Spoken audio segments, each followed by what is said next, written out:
Well, this is quite a fascinating place for railroad enthusiasts, model train enthusiasts, and any child that would be intrigued in here.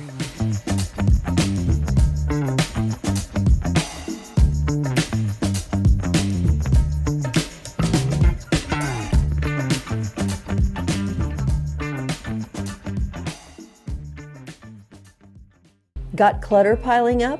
FM Junket in Carson, Iowa is your hometown cleanup crew. Fast hauling, fair prices, and now easy dumpster rentals for DIY cleanouts. Your single items to full-on messes, FM Junket gets it done. Call today and breathe a little easier. Prom season is coming fast, and Inspire Couture in Glenwood has the dress that feels like you. From sleek and modern to bold and unforgettable, every gown is handpicked to help you shine. Find your perfect fit, feel confident, and make prom night one to remember. Only at Inspire Couture. In Mills County and beyond, home is about people. And Ruby Realty is proud to be part of this community. Whether it's residential, commercial, their team brings local knowledge and genuine care to every step. Ruby Realty is rooted right here and serving neighbors just like you. Welcome to the Junction. All right, Dave, we're ready for our tour. Well, let's come around and we'll start with the video or the signage board that people get to see that shows the demolition. It shows the rebuilding of this building, which is the old former Methodist church in Pacific Junction, Iowa. Well, it's gone through quite a transformation and still in the process as well. Yes, yes, the building is completely redone on the inside, and now we are building the model railroad. It smells like new construction in here too, so I just want to get a little pan, a little bit around of what's going on here.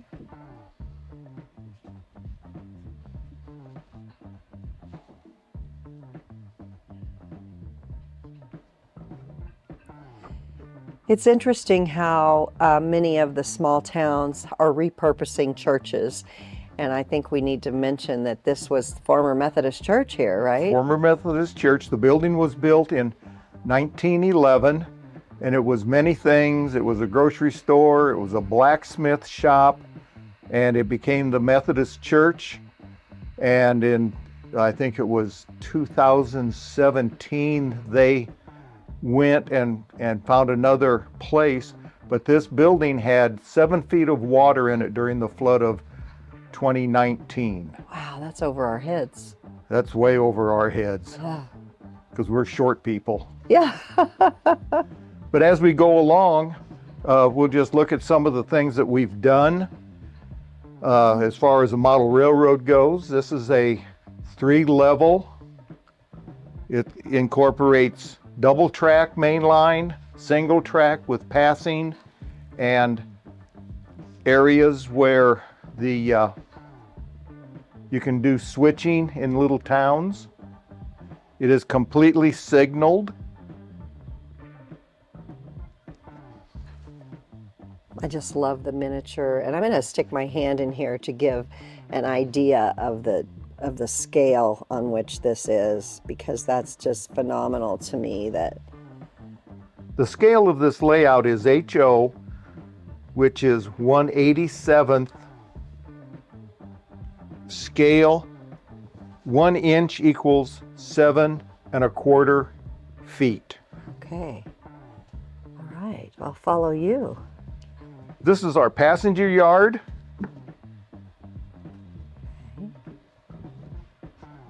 We got a depot that's under construction that's going to be setting down here. Up on top, we have coal cars. It's owned by the president of the club, and there are 108 coal cars. And a normal train on the BNSF pulls about 125. I see.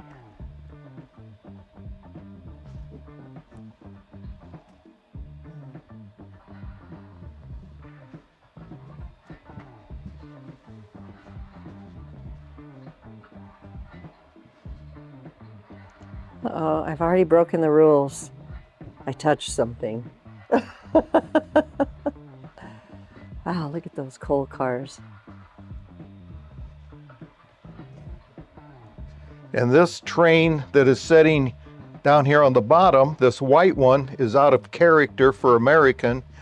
This is the one that I purchased. It is the Intercity Express that ran on the German rails. It's their high speed. Everything goes fast in Germany. Oh, yes. The Autobahn and... Yes. And it's kind of a controlled... Get the little human in there. The trees. I mean, oh, look at the little light. I am so intrigued with the miniatures. The street lights. Huh.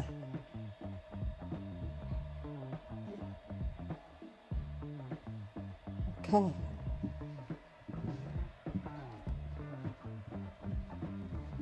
Now, what's that motor I hear running here? That is my passenger train on the other side. It's the power car. Okay. That is the President Bush engine that's painted up like Air Force One. The number of it is 4141 for George H.W. Bush. And it is a representation of the funeral train that hauled his casket in Texas. All right. Well, So it's the power car, and we'll have that thing running a little bit when we get over there. Okay.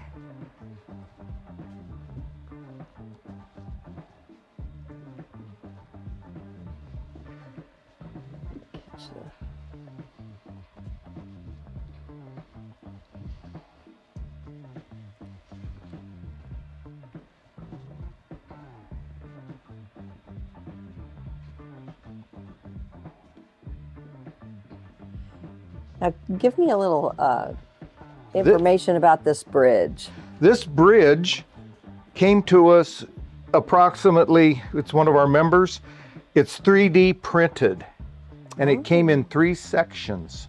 Okay. And the individual that is detailing this area, this is going to be a representation of the Platte River. Very nice. And up above, this is the first attempt of our president to build a building, and he's into LED lighting, so it is all lit.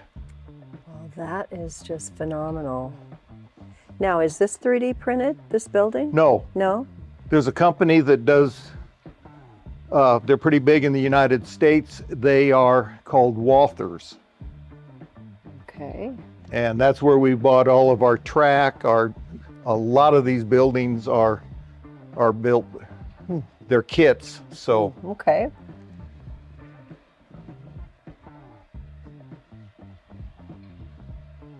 Oh my goodness.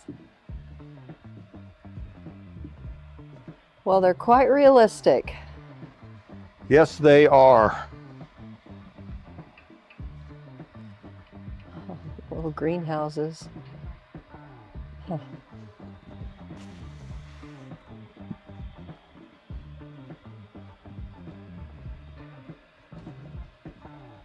Get a good shot of that. If you notice on the back of the car, there's a drum head that they call, excuse me, that is the presidential seal. Oh, okay. Oh gosh, I wonder, I don't even think we can focus on that. Let me see if I can get it focused in. I don't think with the light it's on that it'll focus on it, but that's pretty amazing.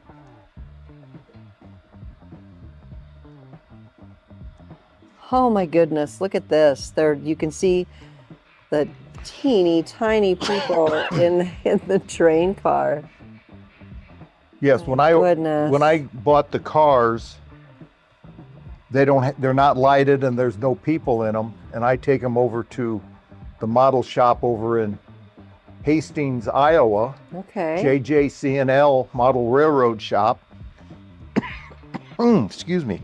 And the gentleman he has working for him put the lighting in it, and he says you got to have people in the passenger cars.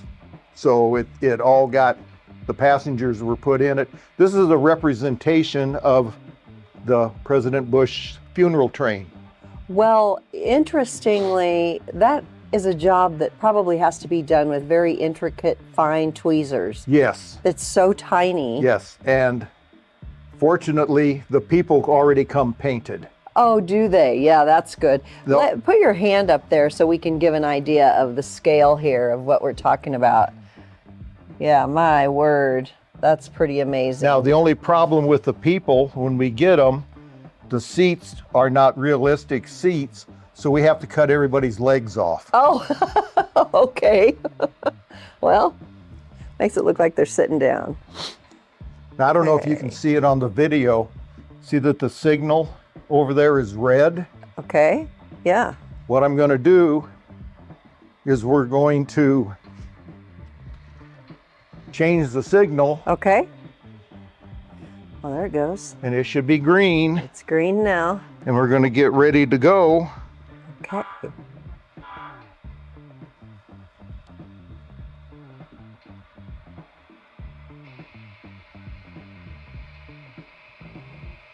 It's a fine job you have. You just get to play with toys all day. Play with trains.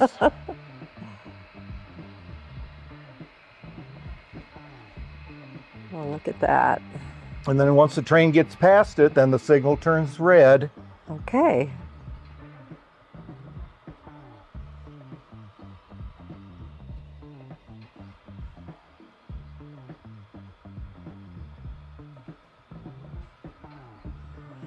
Wow, let's talk about this.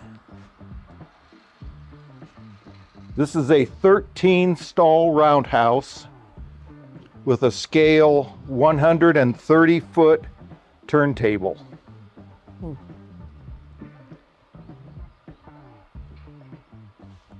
Now tell a little bit about the function of the turntable, if you would. The turntable allows you to have a large facility, and you have two tracks coming in, and then you dock your turntable, load the engine on here, and you can either run it to a stall, drive it in, or turn it around and back it in, depending on what the function is. I see. And you'll notice that on the back, there are 3 stalls that are longer. Those are long enough to hold Challengers and big boys. Okay. And a big boy has the wheel arrangement of 4-8-8-4. It is the largest operating steam locomotive in the world.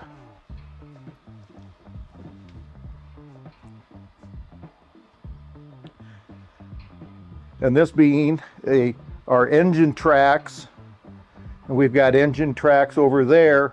A hostler will come down when they're ready to build a train, get an engine, take it, build the train, and then the train gets sent out with an engineer to their destination. I think that there's one roundhouse and turntable that's still functioning out in Cheyenne, Wyoming. Okay.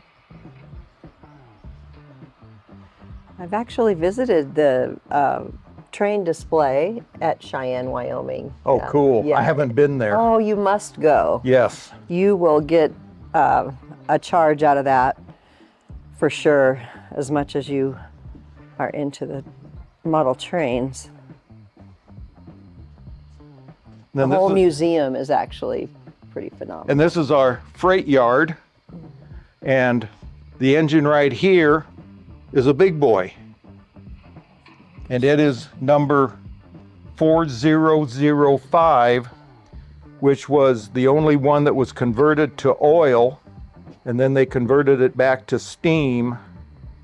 And this is the only one that has been wrecked. They left a turnout and it went flying through it and rolled over on its side, but they put it back together. So many pieces. Oh, yes.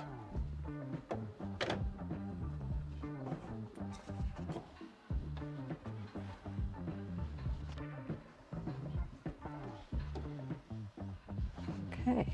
And this is my project. This is Okay. Hooper, Nebraska.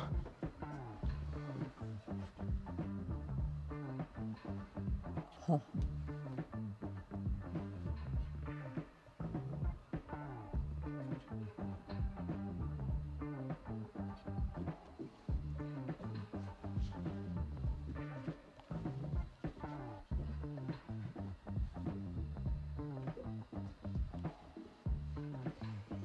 If anybody watching knows anybody in Hooper, Nebraska, be sure and share this with them and let them take a look at that.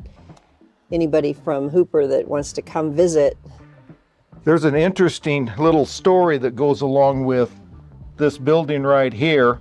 It's a city meat market, and that used to be where they had the frozen meat lockers. And you could go in and get a quarter beef, buy it, and they would store it for you. The day I was up there taking the photos of that, there were no cars on the street. Took the photos, edited them for putting on the front of the building, printed it, put it on the front. 6 months later, a person drove into the building, knocked out some cement blocks, and they decided it would cost too much, and they painted it light brown. Well, so it is gone. You have preserved some history there. Timing. The timing of that visit and that photo are very important.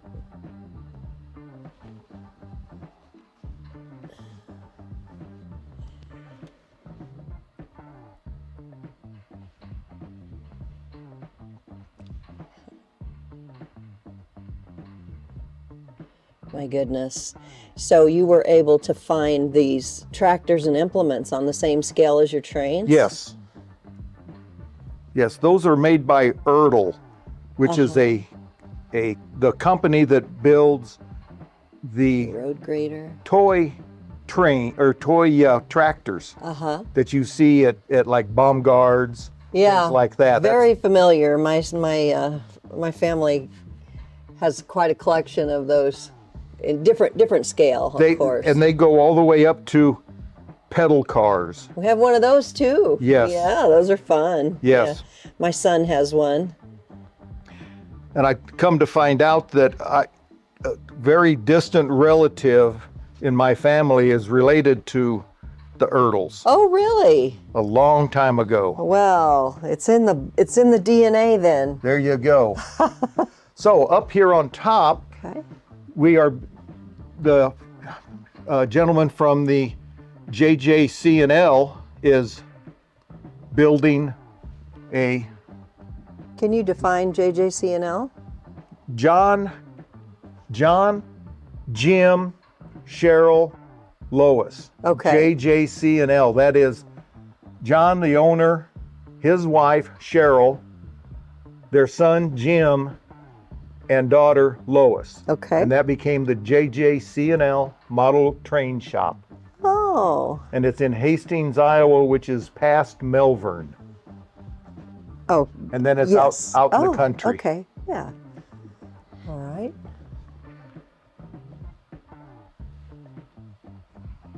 So this was donation from them or on loan? We have a rule that if you bring something here, it becomes property of the layout. Oh, nice. So he's had this on his layout in the basement, he's had it in his store, and now he's putting it up here. Okay. This is the town of Bygone. Oh, okay. And what's going to be this area with these buildings is wrong side. Oh. As in wrong side of the tracks. Okay, okay. Little levity there. Oh, let's look at the lumber yard here.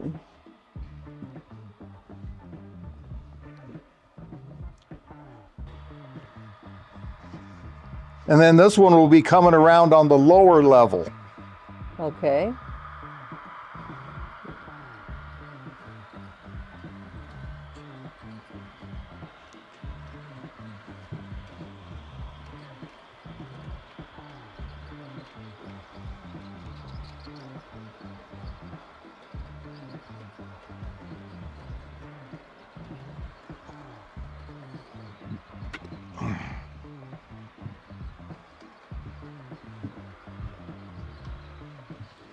Well, how apropos, I'm hearing a train whistle outside too.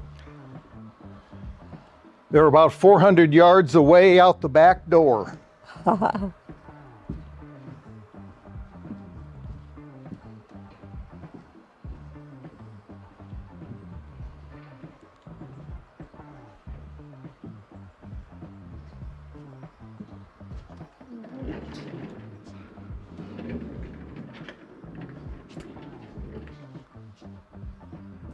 That is our staging yard where people can bring their trains in. They have a place to store them, and we have 2 exits, depending on which side of the tracks you're on. One goes to the left, one goes to the right. And this construction up above it is going to be a switching layout. You're going to have buildings, and it'll be like a industrial area. Okay. That's the West Point, Nebraska, Iowa beef packing plant.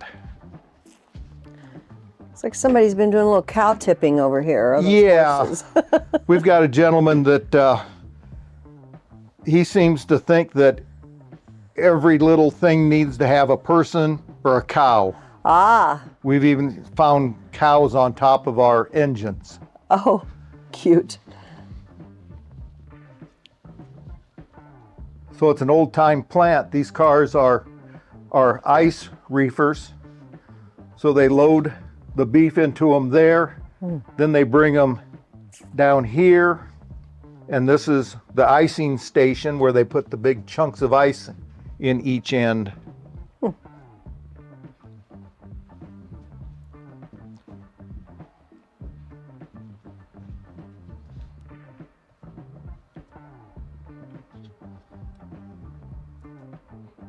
Let's take a look at that spiral construction over there. What I'm going to show you is, to get to it, my passenger train will be coming in on this track.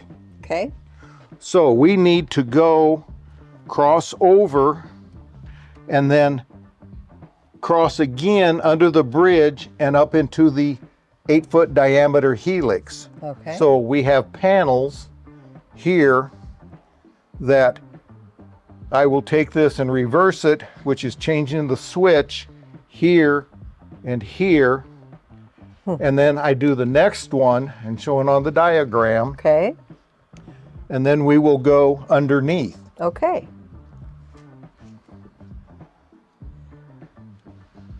And the passenger train's over there, so it's going to be coming around. And then it'll come underneath there and then go down. Okay. So it'll be coming on this track here. There she comes.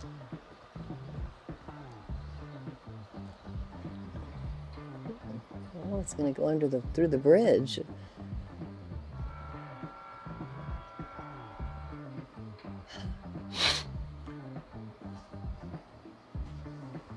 There she comes.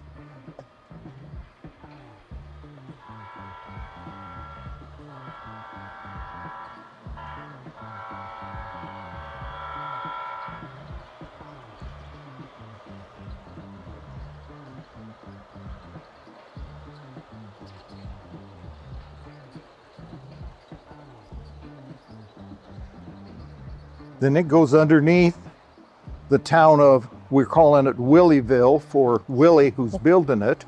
Willieville. Willieville. Okay. Let's take a gander at Willieville here. Whoa. Uh-oh.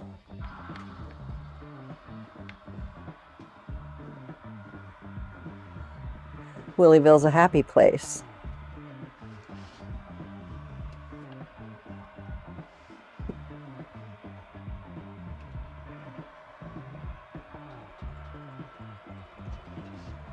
It's about how many square feet are in here, do you know? The layout consumes 2,700 square feet. Okay. And we have about 2,700 running feet of track. Wow. And it should be coming out of the portal. comes. There it is. Doing just what you said it would do.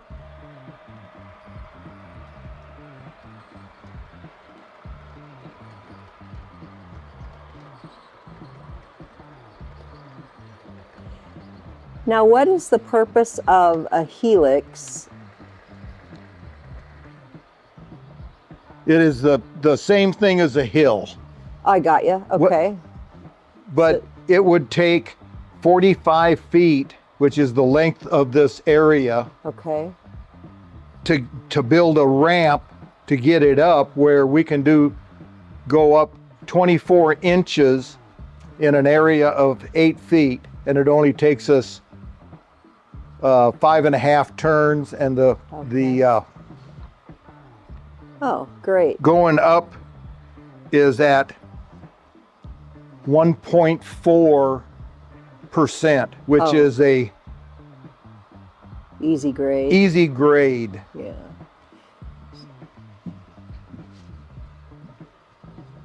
Now, you don't see these out in the real railroad track, do you? No. Yeah. So this is a model. Okay, do you want to go over to the other side? Sure. Because then we're going to go down. Okay.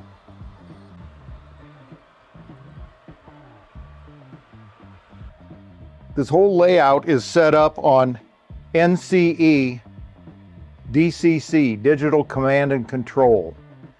I can possibly run 99 engines in any direction at any time, because this is talking to a command system that is talking to the track, that is talking to the decoder that's in the engine.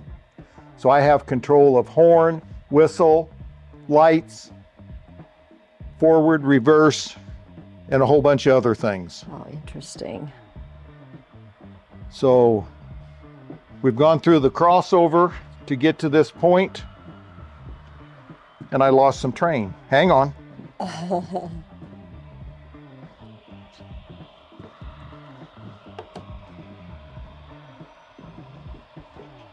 It's good behind the scenes footage here. Yes.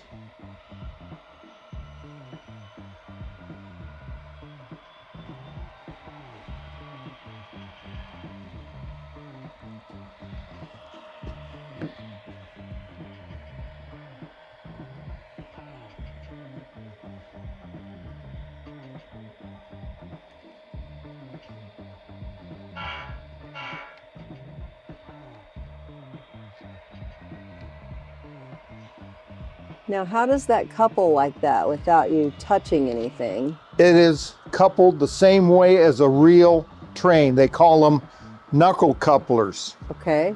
and they're very realistic. Okay.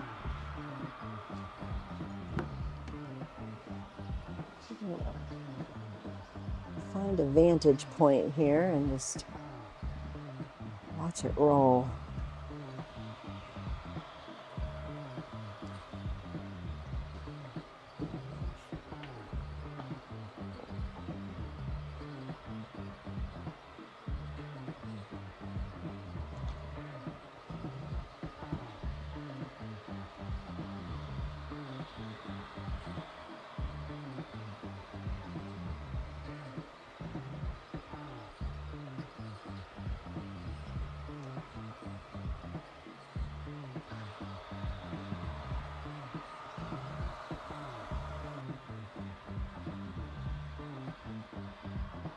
Well, this is quite a fascinating place for railroad enthusiasts, model train enthusiasts, and any child that would be intrigued in here to see all of this. Now we're going down. We follow the signal, Okay. which is a yellow, so we take our time.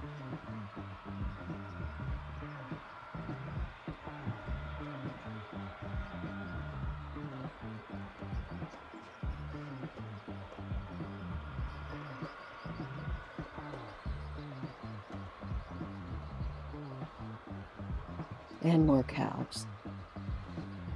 Blenco. Blenco. I think that's a town in Iowa, Okay. I believe. Oh yeah, look at this. This is really interesting. Here. Get a load of that. Yeah.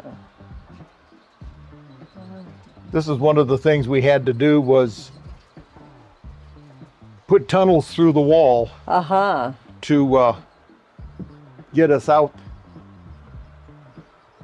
Otherwise, we'd been too close to the door.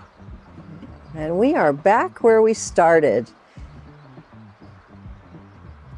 And if you notice,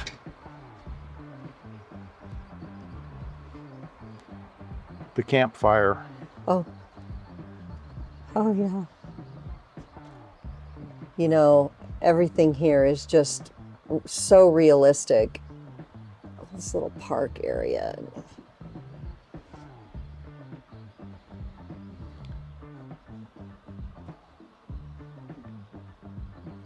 Well, thank you very much for that tour. Well, you're absolutely welcome. Yeah. Thank you. And we hope to see you again. Yes. And hope to see other people come and give us a look. Yes, yes. If you could get some schools to do, maybe when you get finished with construction, maybe get some protection around it, perhaps the schools would bring children on field trips to see this. Yes. This is really, really interesting. Oh, I see Smokey the Bear. I have to catch him too.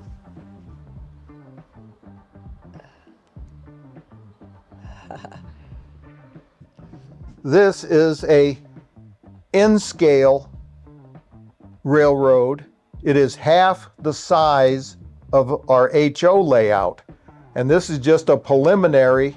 They've decided, and you can see it's not even completed, they've decided they want to expand it, so we're going to build on the other side of the furnace room a 8x12 layout so they can have more opportunities to operate.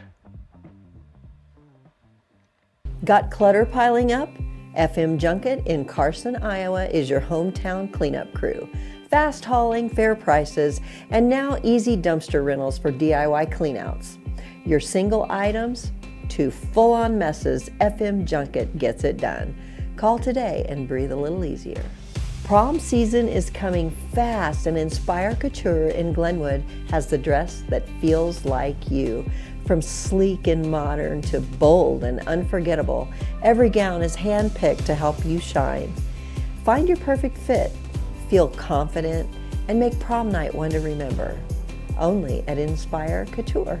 In Mills County and beyond, home is about people. And Ruby Realty is proud to be part of this community. Whether it's residential, commercial, their team brings local knowledge and genuine care to every step. Ruby Realty is rooted right here and serving neighbors just like you. Well, good morning and welcome once again to Mills County Roots. I'm here in Pacific Junction today at the Junction Model Railroad Museum, and I am with Dave Carl. Good morning, Dave. How are you today? I'm good. I'm good. Thank you for having us over. Thank you for Absolutely. for sitting and I want to get to know you just a little bit. The Junction is amazing, and we'll tour a little bit later and look at the model trains. It's just you can't imagine what's here. You need to come visit the Junction in Pacific Junction, and it is in the old Methodist church that was here before the flood. So let's get to know you a little bit, and then we'll get into the trains. So tell me about you. What brings you to Mills County, or are you always from here? No, I am originally from Hooper, Nebraska. Okay. 14 miles north of Fremont, Nebraska. Okay. What brought me here to Mills County and Pacific Junction was when I retired from the Air Force, we ended up in Bellevue, Nebraska. Ah. And I've been a member of this Model Railroad Club since 2016. Okay. We had a couple of buildings, and we needed a new building because of having to leave our last function, and we Found this in Mills County Oh, because of Andy Young, the mayor, okay. and we leased this building for $1 a year. Oh my. But we had to strip it. Flood of 2019, there was 7 foot of water in it. So the walls were rotted, the floor was rotted, the ceiling tiles were terrible. We stripped it to the dirt floor, cinder blocks, metal floor, metal ceiling. And 7 large dumpsters later, we rebuilt it, new floor, 10-foot walls, new suspended ceiling, new lights, air conditioning, heating, the whole works. And then we started building the model railroad. And once they seen what we had done, they gave us another 9 years for $9. Oh, that's wonderful. You've done a beautiful job. And it smells like new construction in here. And you know, after there's been a flood, there's so much mold and mildew, and those smells usually don't go away Yes. when you try to reuse a structure that's been flooded. But you've done a fabulous job of stripping it down, rid of all of that previous mess and mold and mildew and everything. It just smells like new construction in here, and Well, thank you. it's beautiful. It's beautiful. And what a great incentive, you know, for an organization like yours that is a nonprofit organization to get an opportunity to lease this for $1 a year, because the construction that you put into it, well, hopefully it ends up paying for itself, and where you would have paid a much larger lease amount in a ready structure. So that's really that was really a creative, incentivized progress here. It took us 2 years working weekends and holidays to strip the building. It took us 4 months to get a train running. We started out with about $4,000 in our fund. We ended up spending approximately $35,000, and we still had $4,000 in our treasure. Wow. All of that $35,000 came through donations. Oh, that's wonderful. You still take donations? Yes, we do. Because we still have our operating costs for heating, electricity, sewer, water, Sure. etc. So And you're always making improvements. a model railroad is never done. You will get tired of an area, you'll tear it apart and do it again. Sure, that's the joy of it, isn't it? Yes, it is. That's why we're here. Yeah. Well, let's talk a little bit about your military service. 1971, I graduated from Logan View High School, and just before graduation, the draft numbers came out in the paper, the Fremont Tribune. My number was 14. The draft still went until 74, and I was not going to be drafted. So the next day, my mom and I, because I was underage at that moment, had to sign for me, and I went down and enlisted in the Air Force. I spent my Air Force career 2 years at Torrejon, Spain, outside of Madrid. Then I went to Edwards Air Force Base in the Mojave Desert in California. Oh, wow. That's hot. Then to Vandenberg, which was That's cold. 150 miles west on the coast just north of Santa Barbara. Oh, okay. Hill Air Force Base, Ogden, Utah. And then my last 8 years and 14 days were spent in Stuttgart, Germany. Down in the Black Forest of Germany. Okay. Well, you got to see a lot of the Western United States in your Air Force career. Beautiful. I hope you had an opportunity to take that in and enjoy that. Yes. So were you up by the Redwoods? No. That's not quite that far north? No, we were just on the other side of the mountain range from Los Angeles. Oh, okay. We were 90 minutes away from Los Angeles, whether we went around through Santa Barbara or over to the coast and took Interstate 5 into LA. Okay. Okay. You wouldn't want to be on Interstate 5 today. No. I lived out there for a while. Further south, I lived in Vista Okay, yeah. twice in my life, and beautiful. Just loved it. Loved it. Worked in Oceanside. Was pretty close to Camp Pendleton, so had a lot of dear friends that were Marines Oh, okay. in my life. Because Yeah. we were out Barstow, Lancaster. Okay. That's where the Yeah. Edwards Air Force Base is at. It's Yes. out on a dry lake bed out in the middle of Joshua trees. Oh, aren't they cute? Yes, There's they something are. about those Joshua trees. They're just, they just look like fuzzy little, I don't know, how do you explain it? They almost look like something you could just squeeze. But they're not, are they? No, not at all. Yeah, the desert Southwest is really beautiful. It really is. And yeah, I'm glad I got to take that in. Well, thank you so much for your service. You are welcome. You have how many years in the military? You I said? had 21 years. 21 years. Yeah, thank you. That's a long time. That's a long commitment, and your service is very much appreciated. Well, thank you. Yeah. Well, there you have it. A little bit about Mr. Carl here at the Junction in Pacific Junction, Iowa, and this amazing model railroad museum. It's, as he said, always changing, always improving. It is in its development stages still today, but so much has been done. I'm just amazed at what all is here, and the intricate miniatures it's just extremely intriguing. I see a couple of conductors' hats over there. We should have worn those while we talked. Well, thank you for joining us again for Mills County Roots. We've been talking with David Carl. Thank you, and thank you for what you're doing here. Oh, thank you. Yes, thank you.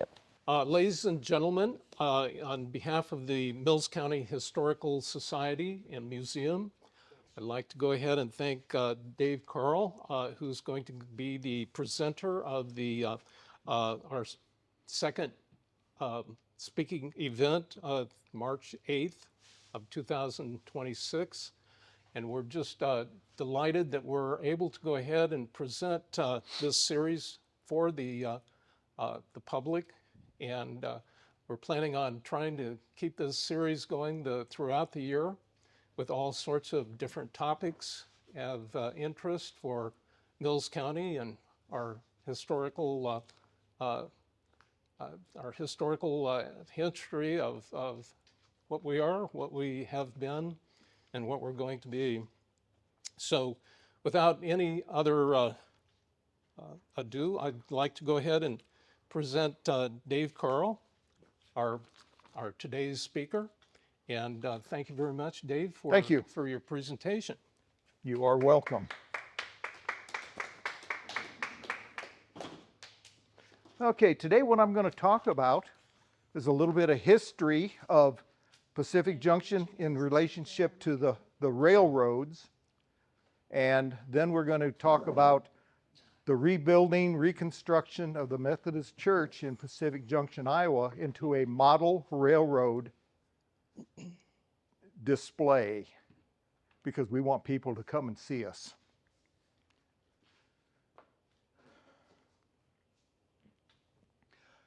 Introduction of myself: I'm the Secretary Treasurer. Been doing that since 2016 with the Carter Lake Model Railroad Club. I'm a National Model Railroad Association member. I am also certified as a Operation Lifesaver presenter. I don't do railroad safety, I do railroad crossing safety. And we are supported by both Union Pacific and BNSF. And I'm also a retired Master Sergeant out of the United States Air Force after 21 years. So there's the building that we are in. And notice that we do have the sign that says future home of the Model Railroad Club, but embedded in the building is the Methodist Church. And we were in the construction phase because right back here is one of the big dumpsters, one of 7 that we used to gut the place. So we're a 501c3.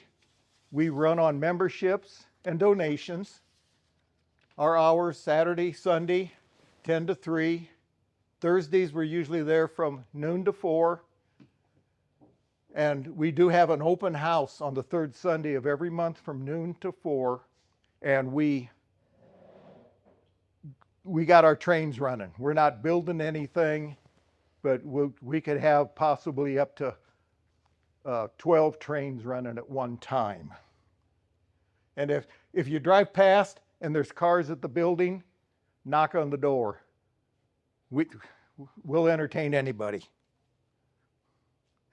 Okay, Pacific Junction was established by the railroad in 1871 by the Burlington and Missouri Railroad. And some of these names are, I don't know if they're going to be familiar to you or not. When I set this up, I didn't know anything about them.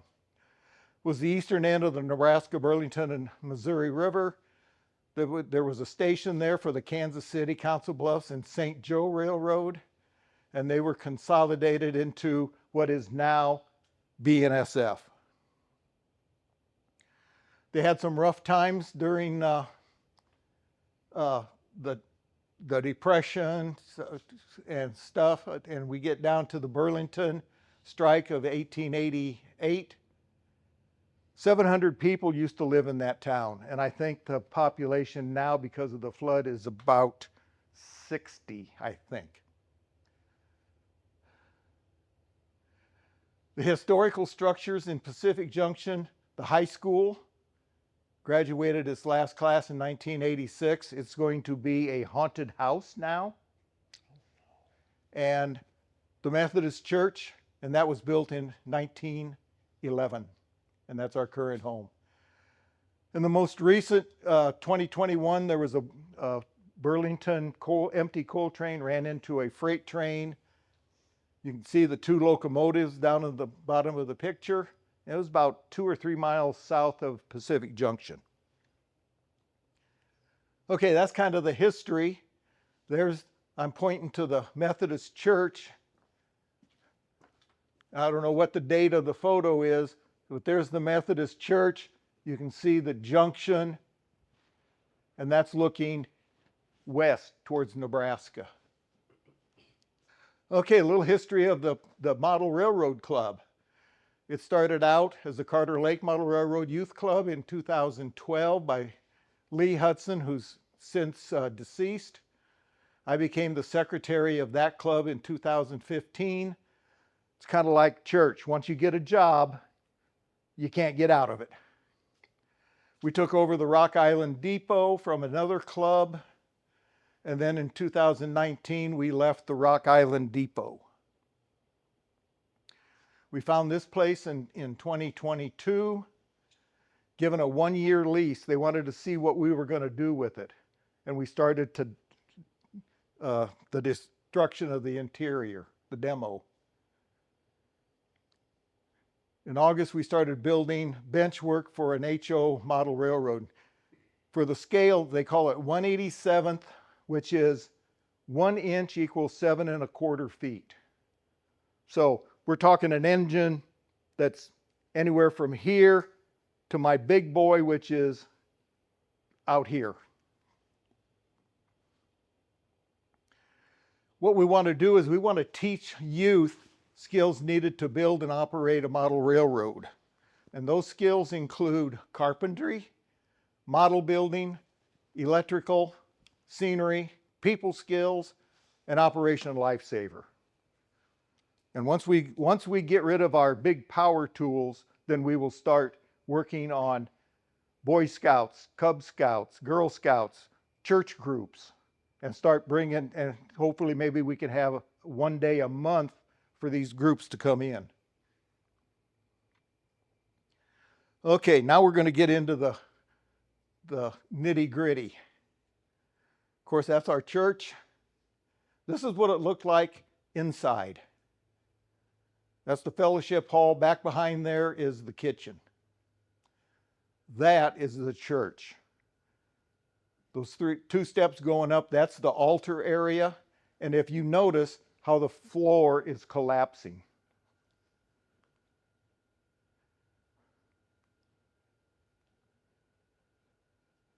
That's what a bathroom looked like after there were 7 feet of water in during the flood of 2019. That got all taken out. Here we're doing some demo. There were some good walls in there, lath and plaster. There was some not so good walls. I don't know what schedule they built that wall on. On the back of the building is a lean-to. This was the furnace room. We had to shore up some of the ceiling rafters there. That was the furnace room again. That's the altar or the stage area. We started at that end. We think that was a possible forge that back in the early 1900s might have been a blacksmith shop. That was a cast steel, and we just left it there. The joist hangers for the old church were cast, and they were cemented into the foundation. They used to be a 2x12, and the 2x12s that we took out of there still had the saw marks on it.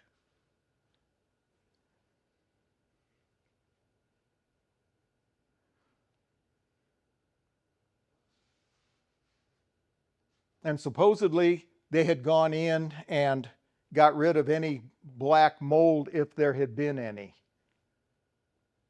But this place was rotted. Those pillars were nail kegs that were flipped upside down, filled with bricks, and put concrete in there. We used that for the basis of our center floor joists.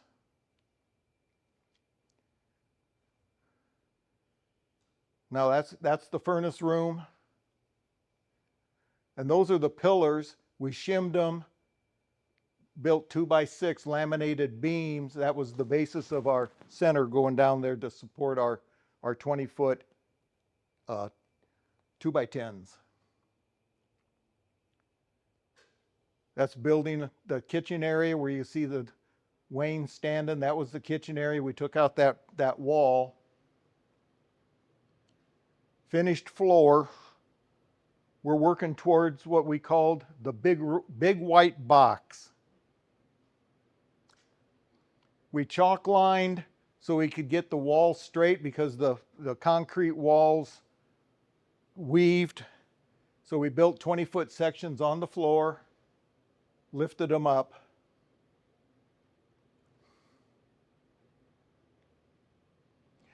We had a gentleman who was a big contributor to us. He hung all the installation for us while we were doing other things. There goes our first sheet of 5/8 4x10 sheetrock. That's our furnace room that's in the back. We replaced the doors. There is our big white box. That's just the west side of the church. We redid the floor, the walls, the ceiling. We did all the wiring. We got ductwork donated to us. We did have some connections, but I started out with $4,000 in our kitty when we took the building over. I had a little over $4,000 when we got done, and because of donations, we put in over $35,000 into this building. And if it wasn't for the donations, we wouldn't be there. Did the lights, the duct work. That furnace room is now a workshop. Our two furnace units. We got a little bit of a discount on them. The furnace air conditioning cost us $7,500. And it's 97% efficient. The restrooms, you remember the photo of that? They got relocated. The one on the right is, oh, probably this wide because of the room that we had back there. But I have a wheelchair over there. I can get in there and manipulate my wheelchair around. The other one, it's like a bedroom. It's huge. I like this photo because all of the wood trim around the doors, the baseboards, I did that with a chop saw. I painted it all, nailed it down, cut the joints and everything from a wheelchair. Yeah, I can't stand on my leg a whole lot, especially can't get down, so I did everything from a wheelchair. So, volunteer hours, this was weekends and holidays, and those are the numbers. And that's probably a handful of about eight people. The design phase, this was the sketch that I was delivered. I have a program that'll do train layouts with any type of track, so I got that. And after everybody had their,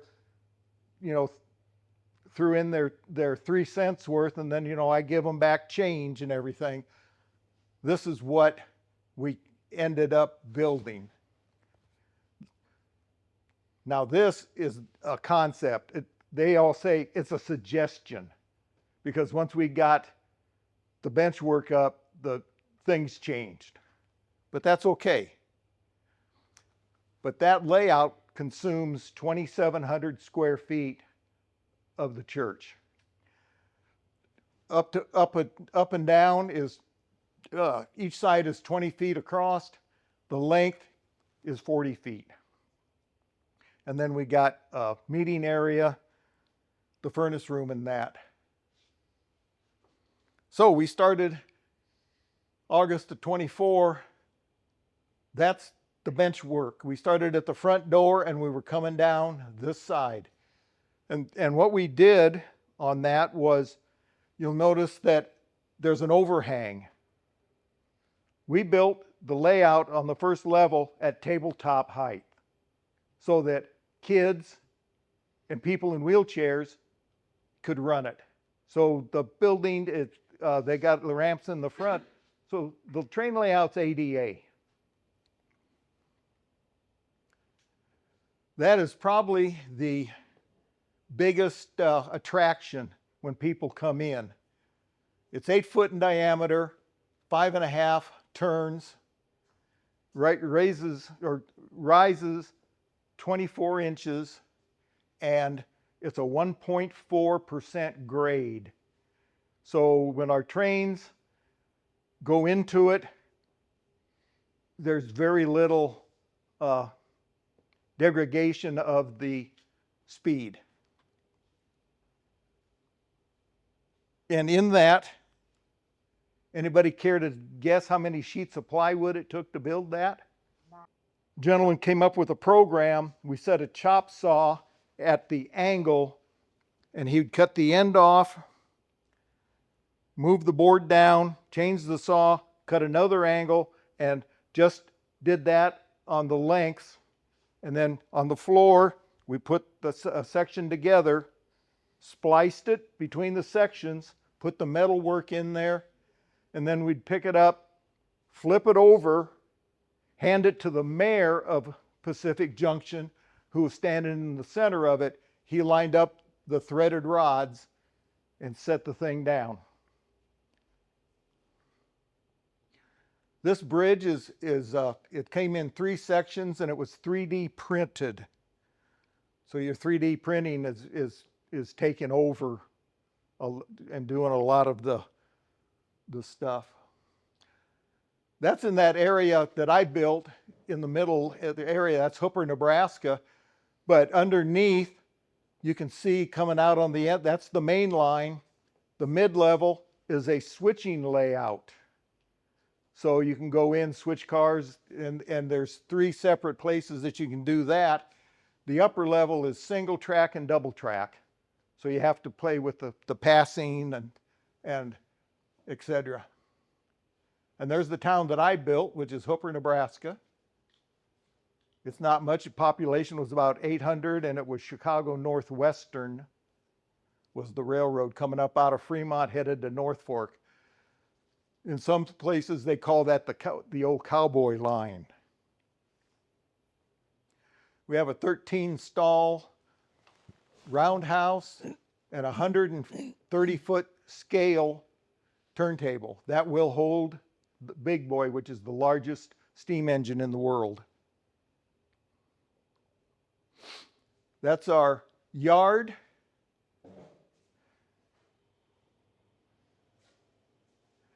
On the upper level, there's a gentleman who's building a lumber mill. This is on the lower level going around a corner. That was pretty much done, showing building mountains, roads, pink foam. That's our friend. It allows us to do anything to shape. The one problem that we had was the end of the wall ends about right where the black is at. That's the end of the center wall. We had 2 options. Go around the end of it, which would have gotten us into the doorway, or knock holes and go through the wall. Somebody said, let's go through the wall, so we did. So we got a tunnel here, and there's a tunnel up on top, which you'll see later. Some of the roads and detailing that we're doing. This area is a cement plant. And the track that goes that way and comes in this way and goes across, we can turn a train around there. There's the passenger yard while we were doing the construction. That's the service yard that's at the end that we were at. And that's some of the trains sitting there in the passenger depot. The town of Bygone is with the buildings. He hasn't started it yet, but wrong side of the track is on the other side. This is 108 coal cars.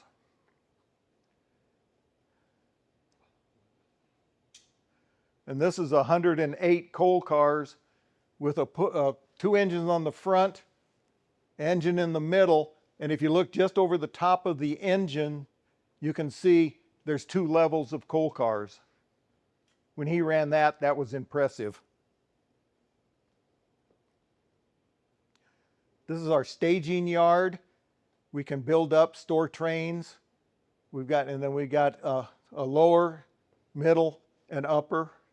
You can see how it goes around in the east area. The town of Benco. And there's our upper tunnel going through the wall.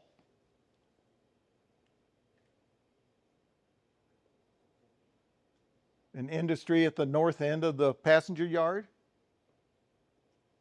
Campground. It doesn't show it, but the fire in the fire pit is flickering. So it looks like a fire.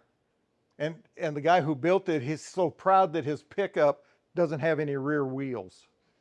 So when we have a scavenger hunt, when we get stuff set up, there's going to be things you need to go look at. I told him that'll be one of them. Kids love the scavengers hunts. Little forestry shack. We use 6 cases of 3-foot long flex track for a total of 2,200 150 feet. 35 right-hand switches, 77 left-hand switches. The helix is with the double track, 180-foot concrete sleepers, which are the ties, 2 double crossovers, and 3,800 spikes that are about that long. And they got a head on about the size of a pinhead. And those what we fasten the track down. There's our footage on each level.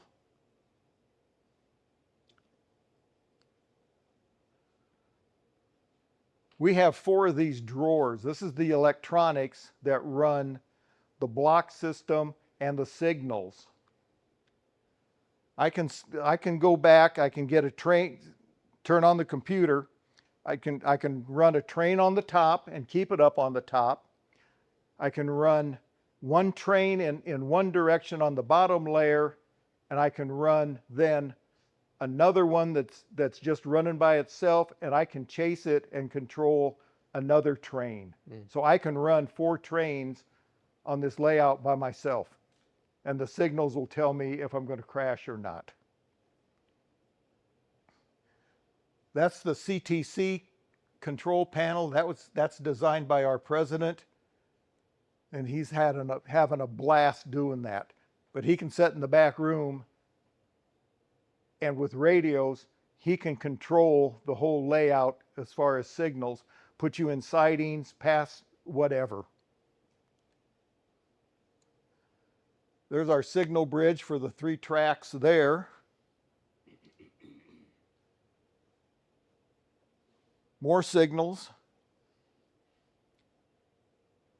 More signals. That's by our yard. That's how close the tracks are. I know it's pretty quick, but questions? When? Yeah, they might be there yet. But come over any Saturday or Sunday between 10 and 3.